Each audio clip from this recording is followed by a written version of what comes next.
Demak, kerajaan Islam pertama di Jawa dan perjuangannya melawan penjajah. Kerajaan Demak adalah kerajaan Islam pertama dan salah satu kerajaan yang paling berpengaruh dalam sejarah penyebaran Islam di Jawa. Berdirinya kerajaan ini memiliki keterkaitan erat dengan peran para wali songo dalam menyebarkan ajaran Islam dan memperluas pengaruh budaya Islam di Nusantara. Berikut adalah kisah lengkap sejarah awal berdirinya, perkembangan, masa kejayaan, hingga keruntuhan kerajaan Demak. 1. Awal berdirinya kerajaan Demak. Berdirinya kerajaan Demak diawali oleh tokoh bernama Raden Patah, yang dianggap sebagai pendiri sekaligus raja pertama kerajaan Demak. Berdasarkan catatan sejarah, Raden Patah diduga adalah keturunan dari Raja Majapahit terakhir, Brawijaya V, yang kemudian memeluk Islam dan memutuskan untuk mengembangkan ajaran Islam di Jawa. Dengan dukungan para wali, khususnya Sunan Ampel, Raden Patah mendirikan Kesultanan Demak pada akhir abad ke-15, sekitar tahun 1475 Masehi. Pada awalnya, Demak merupakan kadipaten, wilayah kecil, di bawah Majapahit. Namun seiring melemahnya kekuatan Majapahit, Demak berupaya menjadi kekuatan politik dan agama yang independen.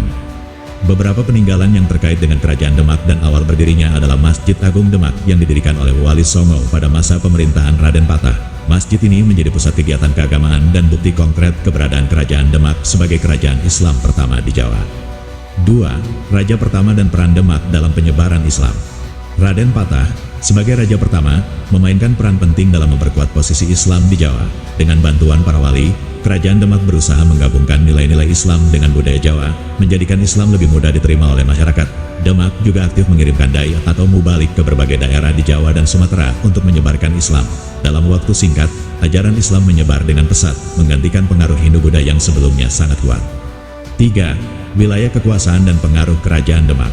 Pada puncak kejayaannya, kekuasaan Demak meliputi sebagian besar wilayah Jawa Tengah, Jawa Timur, hingga pantai utara Jawa Barat. Demak juga memiliki pengaruh di beberapa daerah luar Jawa, seperti Palembang dan wilayah pesisir Kalimantan.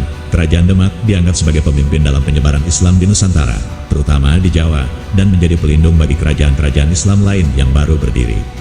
Di bawah pemerintahan Sultan Trenggana, Raja ketiga Demak, kerajaan ini mencapai masa kejayaan. Trenggana memperluas wilayah kekuasaan hingga ke wilayah Pasuruan, Tuban, Madiun, dan Blambangan di Jawa Timur. Perluasan ini semakin memperkuat posisi Demak sebagai pusat Islam di Nusantara. 4. Peran Demak dalam melawan penjajah. Selain penyebaran Islam, kerajaan Demak juga berperan penting dalam melawan kedatangan Portugis di Nusantara. Pada awal abad ke-16, Portugis mulai masuk ke Malaka dan berusaha menguasai jalur perdagangan di Nusantara. Demak, yang memiliki kepentingan besar dalam perdagangan rempah-rempah, memandang Portugis sebagai ancaman. Pada tahun 1521, Demak di bawah pimpinan Pati Unus, putra Raden Patah yang juga dikenal sebagai Pangeran Sabranglor, melakukan ekspedisi militer untuk menyerang Portugis di Malaka. Walaupun serangan ini tidak berhasil, namun ini menunjukkan semangat perlawanan Demak terhadap penjajahan Portugis. 5. Masa kejayaan Kerajaan Demak. Masa kejayaan Kerajaan Demak mencapai puncaknya pada masa Sultan Trenggana, tahun 1521 sampai tahun 1546. Di bawah kepemimpinannya, Demak menjadi pusat kekuasaan dan penyebaran Islam yang dominan di Jawa. Sultan Trenggana berhasil memperluas wilayah kekuasaannya serta memperkuat pengaruh politik dan agama Demak di Nusantara. Pusat kekuatan militer dan maritim yang dimiliki Demak juga membuatnya dihormati oleh kerajaan-kerajaan lain di Nusantara. 6. Keruntuhan Kerajaan Demak. Keruntuhan Kerajaan Demak diawali oleh perselisihan internal dalam perebutan tahta setelah wafatnya Sultan Trenggana pada tahun 1546. Perebutan kekuasaan antara keturunan raja membuat kerajaan ini melemah.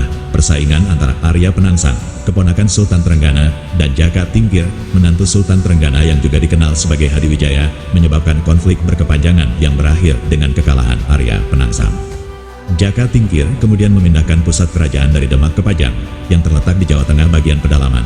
Dengan demikian, kerajaan Demak kehilangan statusnya sebagai pusat kekuasaan, dan wilayah kekuasaannya diambil alih oleh kerajaan Pajang. Berakhirnya Demak sebagai kerajaan besar menandai berakhirnya pengaruh kerajaan Islam pesisir di Jawa dan awal dari kemunculan kerajaan-kerajaan pedalaman. 7. Peninggalan sejarah. Beberapa peninggalan kerajaan Demak yang masih ada hingga kini diantaranya: Masjid Agung Demak, salah satu masjid tertua di Indonesia, yang dipercaya dibangun oleh para wali. Makam Raden Patah, tempat peristirahatan terakhir pendiri Demak yang dihormati sebagai tokoh penting dalam sejarah Islam di Nusantara. Pintu Bledek, pintu petir, pintu masjid yang dipercayai dibuat oleh Ki Ageng Selok, salah satu pembantu Raden Patah. Kesimpulan, kerajaan Demak memainkan peran penting dalam sejarah Nusantara, baik dalam aspek keagamaan, politik, maupun militer. Meskipun usianya relatif singkat, pengaruhnya dalam penyebaran Islam di Jawa sangat besar. Demak juga menjadi contoh keberhasilan sebuah kerajaan yang mampu memadukan nilai-nilai Islam dengan budaya lokal. Namun, perselisihan internal dan persaingan politik mengakibatkan keruntuhan kerajaan ini, yang akhirnya membuka jalan bagi munculnya kerajaan-kerajaan Islam lainnya di Jawa, seperti Kerajaan Pajang dan Mataram Islam.